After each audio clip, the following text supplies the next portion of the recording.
नमस्कार, मी डॉक्टर तेजस्विनी मालेगावकर. आज मी आपणासोबत एक वेगळ्या विषयावरतीच बोलणार आहे. तो विषय काय आहे बरं? आपण सर्व महिला आजच्या या धावत्या जगाबरोबर धावत आहोत. आपण योग्य ते शिक्षण घेऊन आपल्या कामाच्या ठिकाणी काम करू लागलो. पण त्यानंतर आपल्याला आपल्या मनामध्ये एक प्रश्न येतो, की खरंच आपण कामाच्या ठिकाणी सुरक्षित आहोत का? आणि जर का नाही, तर आपल्यासाठी काही कायदा आहे का?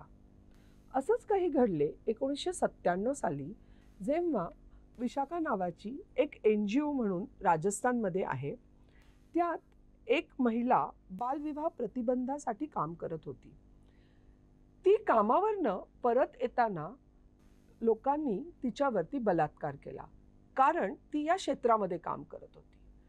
त्याची एक वेगळी केस झालीच, पण झालं काय, की विशाखा हा जो NGO आहे, त्याच्या सगळ्या महिलांनी एकत्र येऊन विचार केला, की आपल्याला कामाच्या ठिकाणी काही सुरक्षितता आहे का नाही. म्हणून त्यांनी थेट इंडियन सुप्रीम कोर्ट म्हणजे आपल्या भारतातील सर्वात उच्च न्यायालय यांचा दरवाजा ठोकवला.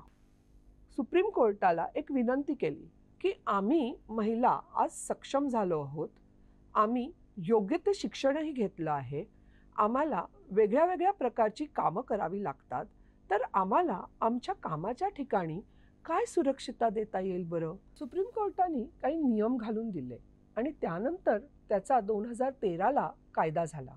कामाच्या ठिकाणी महिलांचा लैंगिक छळ, प्रतिबंध, मनाई आणि निवारण असा हा कायदा 2013 साली आला.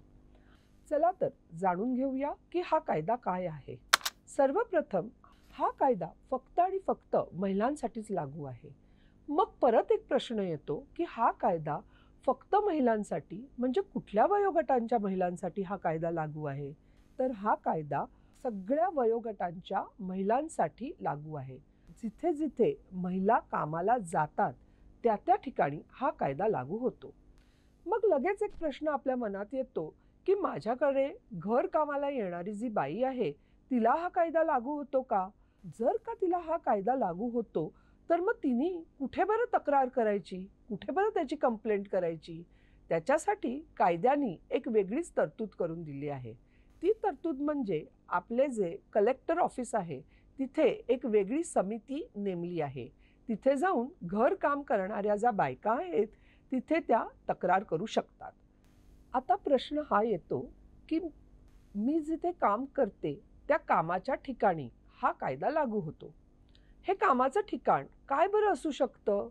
तर हे कामाचं ठिकाण एखादं विद्यालय किंवा एखादी शाळा किंवा हॉस्पिटल किंवा हॉटेल किंवा साडी सेंटर अशा ठिकाणी हा कायदा लागू होतो का?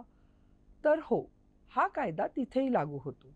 कारण हा कायदा तसंच म्हणतो, की जिथे जिथे 10 कामगारांच्या वरती कामगार आहेत, तिथे हा कायदा लागू होतो. मग परत एक प्रश्न येतो, की आपल्याकडे खूपशा ठिकाणी स्पोर्ट्स कॉम्प्लेक्स आहेत, जिथे आपल्याला वेगळे वेगळ्या प्रकारचे खेळ शिकवले जातात. तिथे हा कायदा लागू होतो का? तर हो, तिथेही हा कायदा लागू होतो.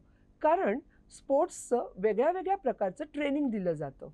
जरी ते स्विमिंग असेल किंवा लॉन टेनिस असेल किंवा बॅडमिंटन असेल किंवा कबड्डीचा खेळ असेल, सगळ्या ठिकाणी जिथे 10च्या वर कामगार काम करत असतात, तिथे हा कायदा लागू होऊ शकतो. चला तर या कायद्याच्या काय तरतुदी आहेत, हे आपण आपल्या पुढच्या व्हिडिओमध्ये बघूया.